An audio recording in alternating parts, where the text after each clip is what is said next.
ఇంటి యజమాని పేరో లేదంటే ఆయన భార్య పేరు మీదో 1 మీటర్ ఇలా పెట్టుకుంటారు వాళ్ళు. అప్పుడు ఇంట్లో వాళ్ళ పేరు మీద ఉన్నాయి కాబట్టి అన్నీ తీసుకోవడం కుదరదా? రాదా? కుదరదు. అప్పుడు అన్ని పెట్టుకోవాలి మీరు. మనకి ఇక్కడ ఇళ్ళు సాధారణంగా 4 రకాలు ఉంటాయి. ఒకటి బాగా రిచ్, వాళ్ళు పెట్టుకోవచ్చు. వాళ్ళు అసలు ఈ సబ్సిడీ మీద వాళ్ళు ఈ సబ్సిడీ మీద డిపెండ్ కూడా కాదు. అవును, వాళ్ళకి అవసరం లేదు, వాళ్ళకి వర్తించదు కూడా.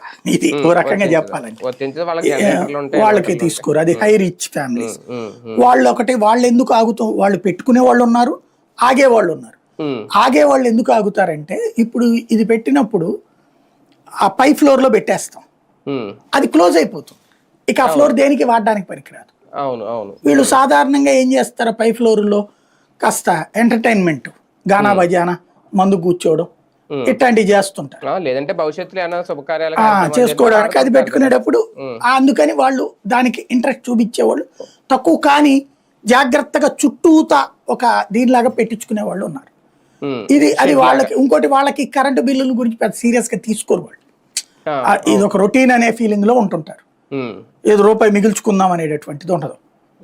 ఎగువ మధ్య తరగతి సొంత ఇళ్ళు ఉన్నటువంటి వాళ్ళు ఇది పెట్టుకుంటారు. వాళ్ళకి ఇది వర్తిస్తుందా లేదా పిఎం సూర్య గారు నాకు ఐడియా లేదు. వాళ్ళకి ఆర్థిక పరంగా ఇన్కమ్ ట్యాక్స్ కట్టే వాళ్ళకి వర్తిస్తుందో లేదో నాకు తెలియదు.